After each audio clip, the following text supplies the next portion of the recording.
Entre los anexos cutáneos encontramos a las glándulas sudoríparas, glándulas sebáceas. El tipo de secreción de las glándulas sebáceas es holocrina y en las glándulas sudoríparas tenemos dos tipos. Las que desembocan directamente en la superficie son de tipo ecrina y las que desembocan en el folículo piloso son de secreción apocrina. En las holocrinas, en el tipo de secreción holocrina, la célula entera se desintegra para secretar la sustancia que contiene. En la secreción equina, las células secretan las sustancias por exocitosis. También se las llama merocrinas.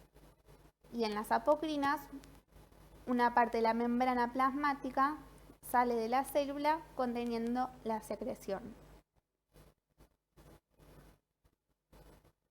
En el feto humano, las glándulas sebáceas se desarrollan entre la 13ª y 15ª semana de gestación de brotes sobre los folículos pilosos en desarrollo.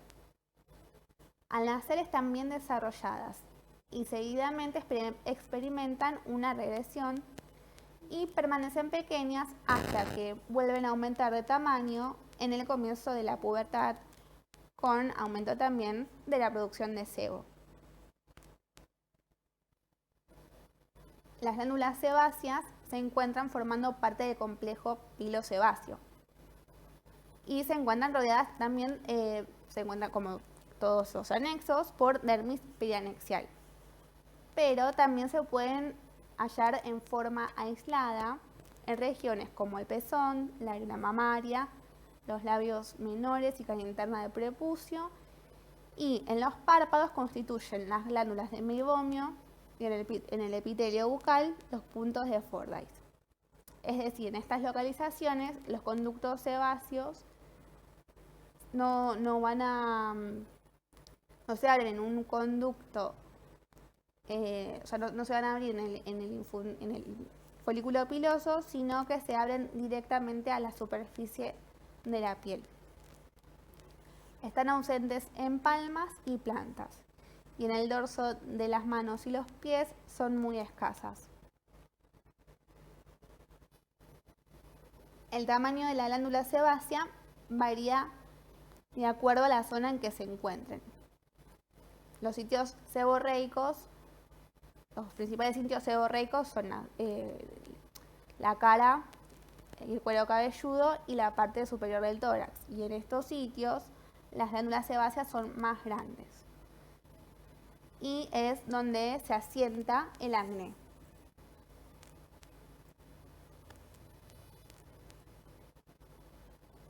Las glándulas sebáceas tienen una estructura acinosa. Son multilobulares y desembocan en un conducto excretor común. Lo ven ahí marcado con la flecha violeta, que a su vez desemboca en la porción inferior del infundíbulo piloso. El infundíbulo es la porción del folículo piloso que va desde el ostium folicular hasta la desembocadura de la glándula sebácea. En el interior de las células encontramos, en el interior de las glándulas encontramos hileras de células basales, periféricas, que van a originar a las demás células de la glándula, que se van a ir acomodando hacia el centro del ácido. Y estas células se van cargando cada vez más de gotas lipídicas redondeadas. Luego el núcleo de estas células va a ir desapareciendo hasta que se desintegra la célula y se forma el material sebáceo que va a ser secretado. Recuerden que este tipo de secreción es holocrina. Entonces, en la glándula se distinguen dos procesos: mitosis celular en las células basales y lipogénesis, que es la producción de lípidos que van a componer el sebo. Debajo de la glándula sebácea encontramos el músculo erector del pelo, que es una banda de músculo liso, que cuando se contrae, cuando se acorta, va a generar una presión sobre la glándula, como que la va a empujar, contribuyendo a que se excrete el sebo.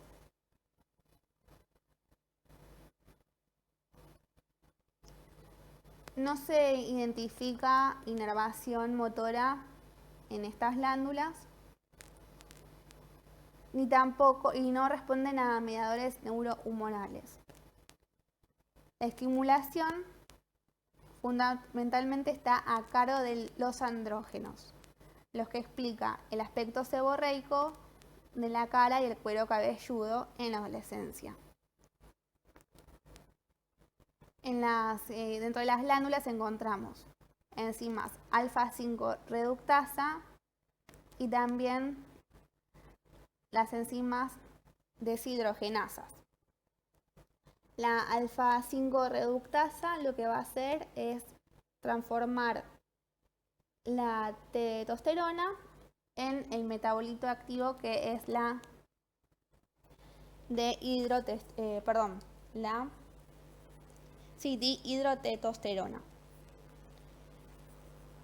Cuando aumenta el nivel de andrógenos, aumenta el nivel del sebo.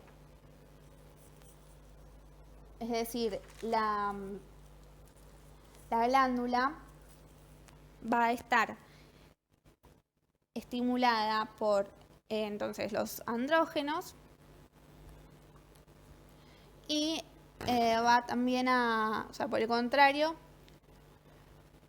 los estrógenos van a inhibir la producción del sebo. Entonces, los estrógenos, cuando son incorporados por fármacos, tienen acción contraria a los andrógenos. Y también inhiben la producción del sebo, la isotretinoína. La isotretinoína es un retinoide derivado de la vitamina A, que actúa directamente sobre estas glándulas, inhibiendo la producción del sebo. Pero es un medicamento con varios efectos secundarios y su indicación, como todo medicamento para la piel, queda a criterio del dermatólogo. Es muy importante cuando hay un tratamiento saber si el paciente está con un tratamiento dermatológico. Siempre muy importante hacer la historia clínica, la anamnesis y obtener la mayor información posible. Las cosmetólogas no podemos trabajar sobre patologías sin indicación, de patologías de la piel sin indicación de un dermatólogo.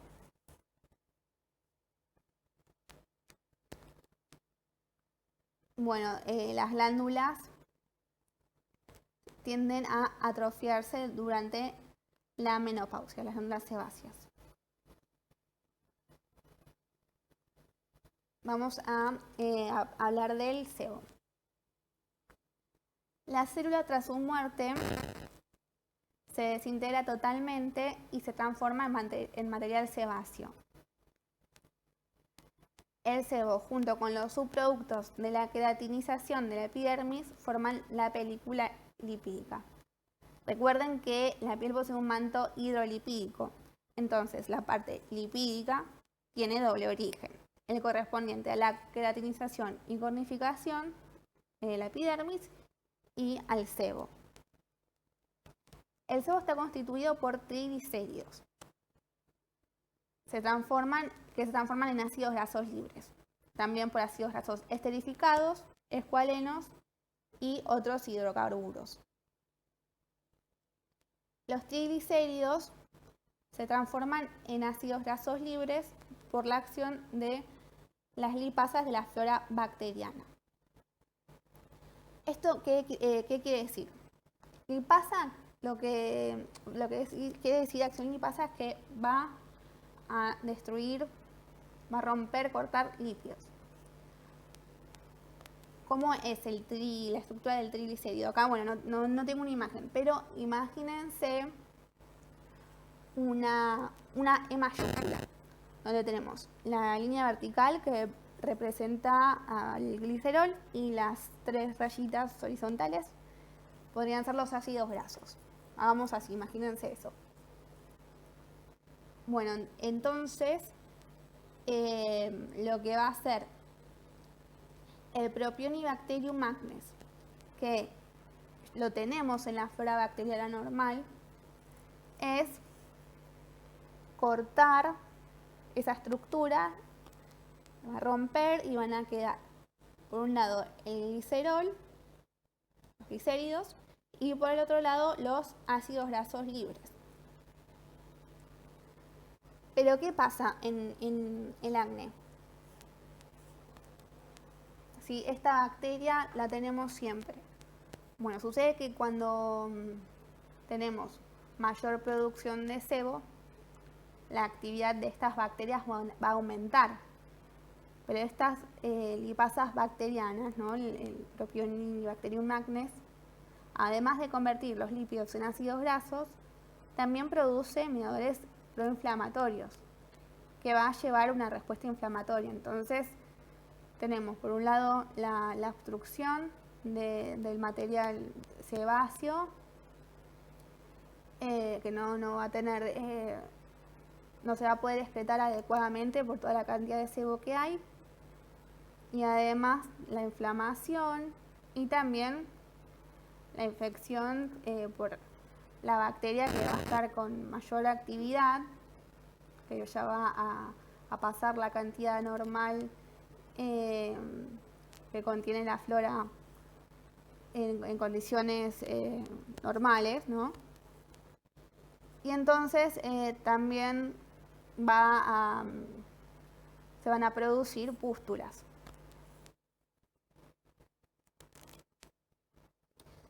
El sebo, bueno, retarda la evaporación del agua, si bien no tiene una función estrictamente definida, es importante para la hidratación y la lubricación de la piel. Además tiene poder fungistático y bacteriostático.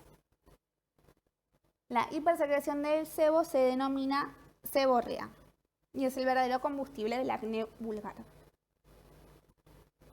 Con la edad, la secreción del sebo disminuye, pero el tamaño de la glándula aumenta. Esto va a hacer que en la piel del anciano se formen pequeñas formaciones umbilicales, de lugar a pequeñas formaciones umbilicadas en su centro, lo que se denomina hiperplasia sebácea. Bueno, para concluir, en esta imagen se muestra primero un folículo piloso sano y luego tenemos tenemos un comedón abierto, un comedón cerrado, una pápula y una pústula. Este tipo de lesiones son las que podemos encontrar en el acné. Continuamos con glándulas sudoríparas. Tenemos dos tipos de glándulas sudoríparas: las ecrinas, que desembocan en la superficie, y las apocrinas, que desembocan en el folículo piloso. Las que son importantes funcionalmente son las glándulas ecrinas, ya que son las que cumplen la función de regular la temperatura de la piel, del cuerpo, la temperatura del cuerpo, la termorregulación, a través de la sudoración. Las glándulas apocrinas todavía no se les conoce una función verdadera. Las glándulas sudoríparas ecrinas derivan del ectodermo secundario, independientemente del aparato piloso. Son numerosas, tenemos alrededor de 2 a 3 millones y están distribuidas en toda la piel, a excepción de las orejas y en las zonas de transición mucocutáneas. En el niño, en el bebé, la cantidad de glándulas no varía. O sea, tenemos la misma cantidad de glándulas endocrinas desde el nacimiento hasta la adultez. Por lo tanto, de niños la densidad va a ser mayor y por eso van a ser más frecuentes las erupciones sudorales. Vieron también que los bebés dejan la almohadita mojada y no es que sufre el calor, sino que pasa esto, que tiene más densidad de glándulas endocrinas que un adulto, porque justamente tiene la misma cantidad en un cuerpo mucho más pequeño. Las glándulas endocrinas están más concentradas en las palmas y las plantas, también en la frente y las axilas, y son mucho menos numerosas en el dorso.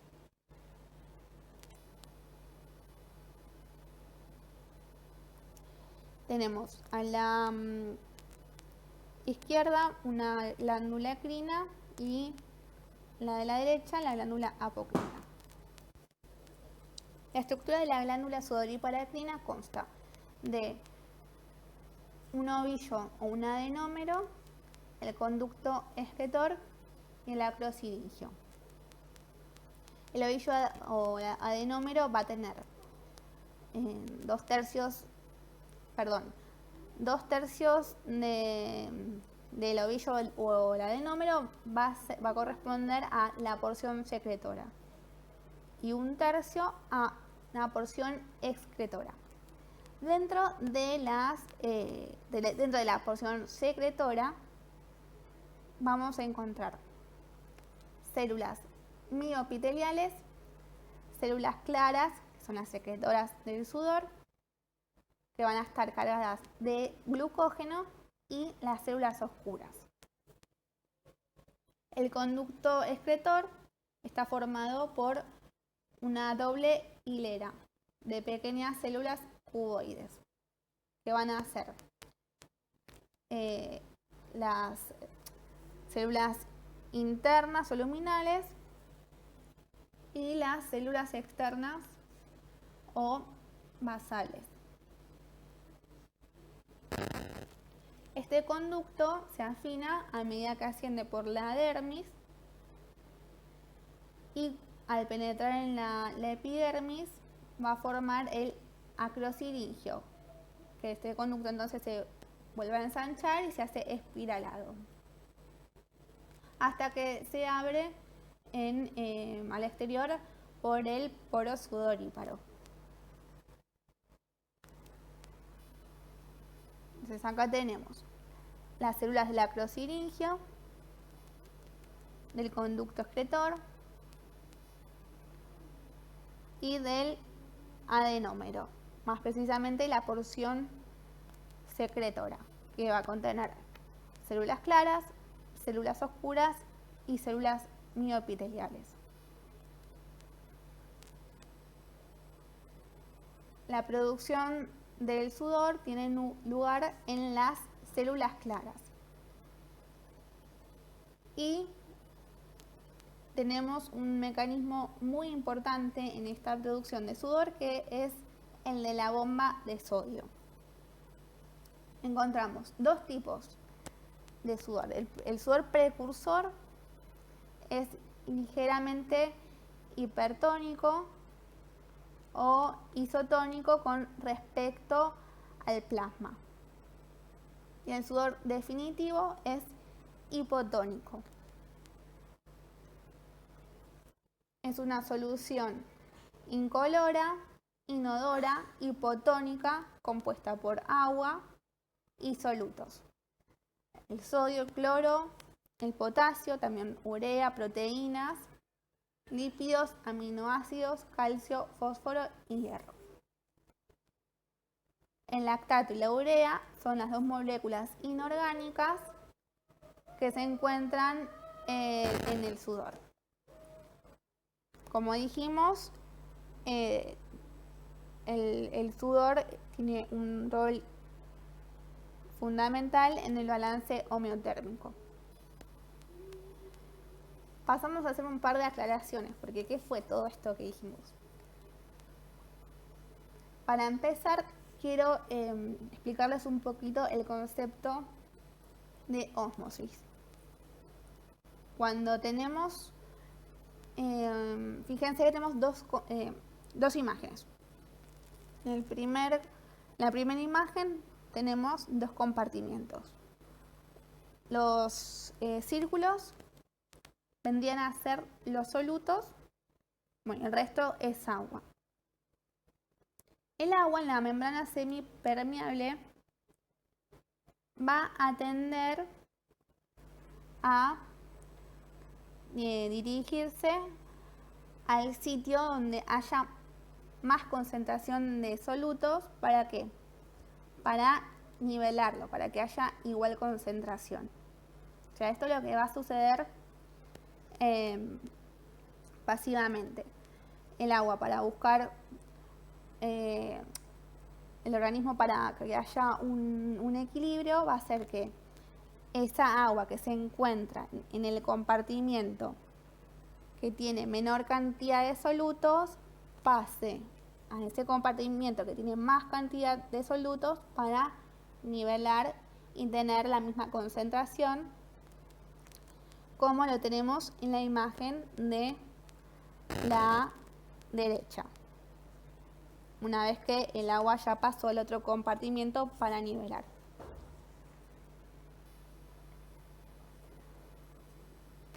Bueno, entonces acá tenemos lo que es una solución hipotónica, una solución isotónica y una solución hipertónica. Supongamos que sí, lo que está de naranja es el plasma. Entonces, en la solución hipotónica vemos que tenemos menor concentración de solutos. En la isotónica tenemos la misma, y en la hipertónica hay mayor cantidad de solutos en el compartimento exterior, o bueno, en el agua, y hay menos cantidad de solutos dentro de lo que dijimos que identificamos como el plasma, ¿no? A modo de ejemplo. Entonces, el sudor precursor va a ser ligeramente hipertónico. Imagen de la derecha con respecto al plasma. Va a tener más electrolitos, ¿sí? El sudor precursor. Y el sudor definitivo va a ser hipotónico. Va a tener menos cantidad de soluto, de electrolitos, como la imagen de la izquierda.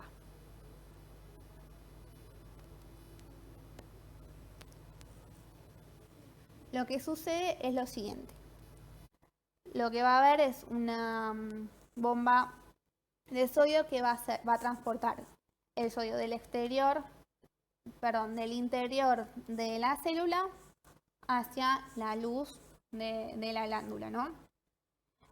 Entonces, el agua, por ese proceso que les mostré recién de ósmosis, va a tender a difundir a ese lugar donde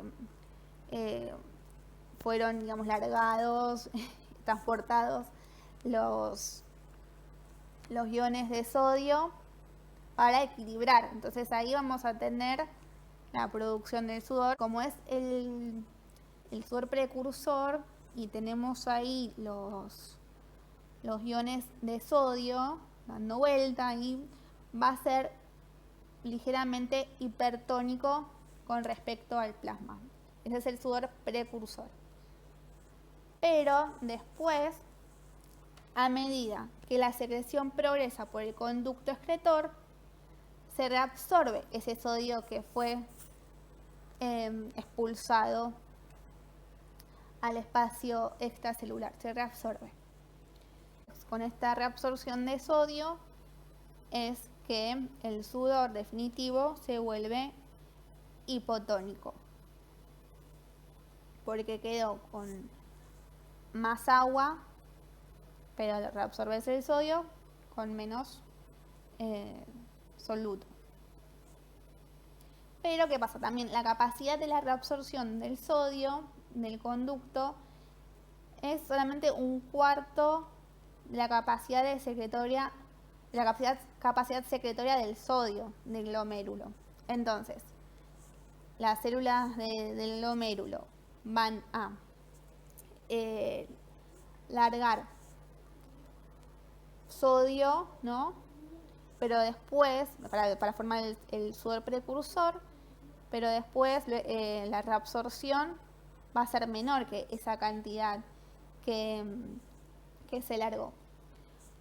La absorción del sodio en el conducto está bajo la regulación hormonal, aumenta por la hidrocortisona y la aldosterona.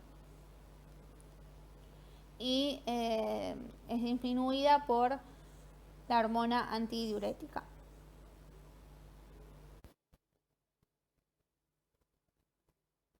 Hay 4 estímulos para el sudor. El térmico es el fisiológicamente más importante y se debe a la elevación, al aumento de la temperatura corporal por el ejercicio o ambiental por las altas temperaturas, ¿no? Otro estímulo es el emocional, ya que por la ansiedad, miedo o dolor también se puede producir sudor en determinados grupos de glándulas, en las palmas, plantas, axilas y frente.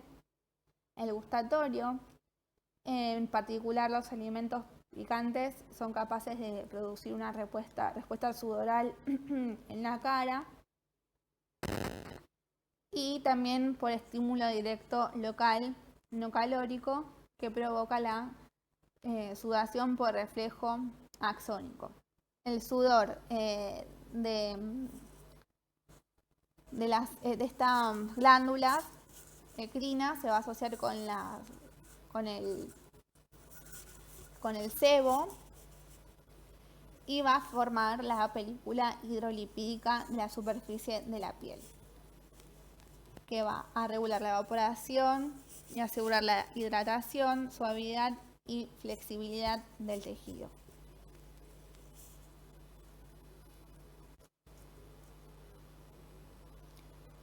Glándulas apocrinas.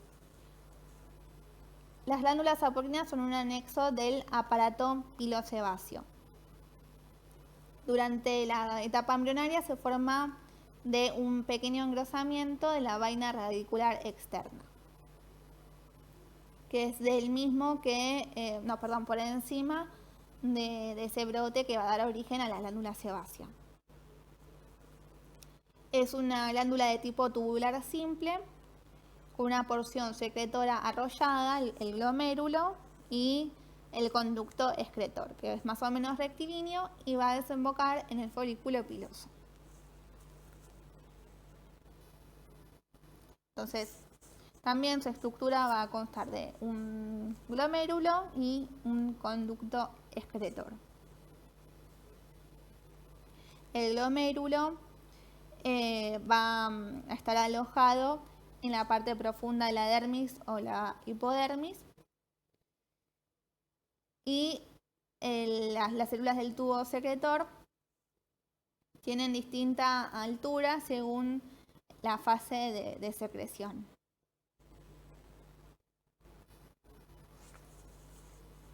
Las glándulas apocrinas se encuentran en axilas, en la región inguinal, perianal, areola mamaria y en menor constancia en el ombligo y genitales externos. La secreción comienza en la pubertad y cesa en la vejez. Es turbia, lechosa, viscosa y se seca rápidamente sobre el orificio folicular y es estéril, es inodora, pero la flora bacteriana de la superficie de la piel la descompone, originando desagradables sustancias odoríferas.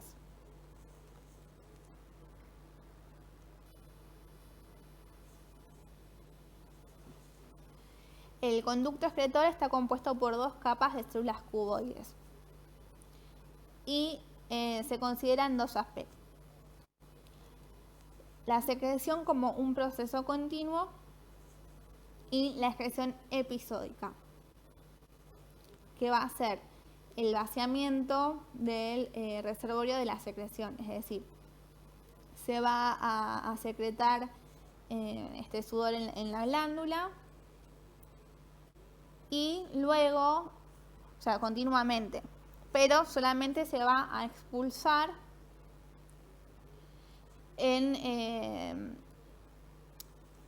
va a tener una excreción episódica, que puede ser inducido por agentes farmacológicos, estrés emocional, en especial la estimulación sexual. La cantidad de secreción apocrina es pequeña, aún en la axila. Y una vez vaciada la glándula, sigue un periodo refractario durante el cual se vuelve a llenar el reservorio.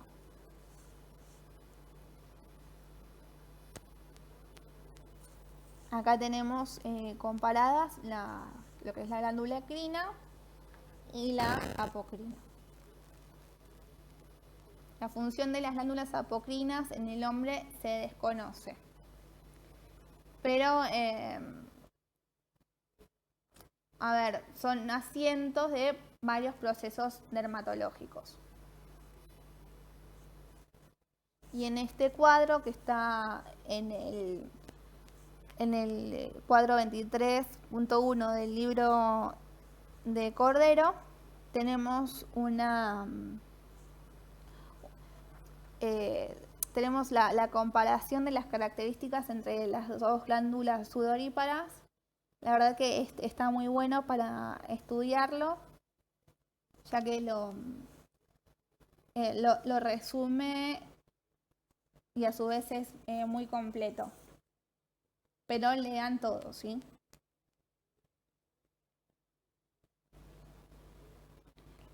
Por último, bueno, las vamos leyendo. La glándula apocrina deriva del germen epitelial primario. La glándula acrina del germen sudoríparo ecrino. Esto no importa tan estricto, sepan que derivan del ectodermo. La localización de las glándulas sí es importante. El tipo de secreción también.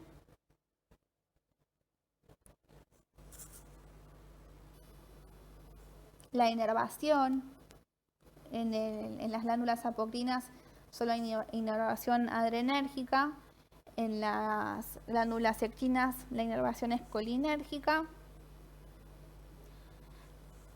Las glándulas apocrinas comienzan a funcionar en la pubertad, las ecrinas al nacer.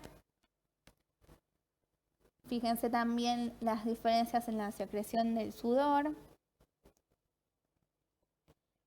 las características también. Y sobre el periodo refractario, tenemos en las glándulas apocrinas un periodo de 24 a 72 horas, cosa que no existe en las glándulas ecrinas, porque la actividad es continua mientras dura la estimulación, no es episódica como en las glándulas apocrinas. Entonces, las glándulas apocrinas responden a estímulos emocionales, no al calor, y las glándulas endocrinas, habíamos dicho que habían 4 estímulos que producen.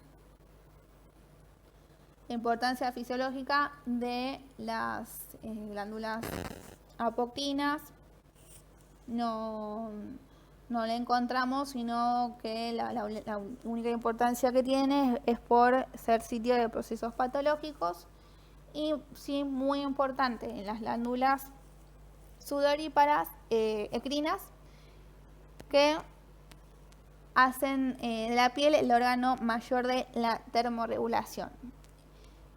Por lo tanto, tienen vital importancia en ambientes cálidos.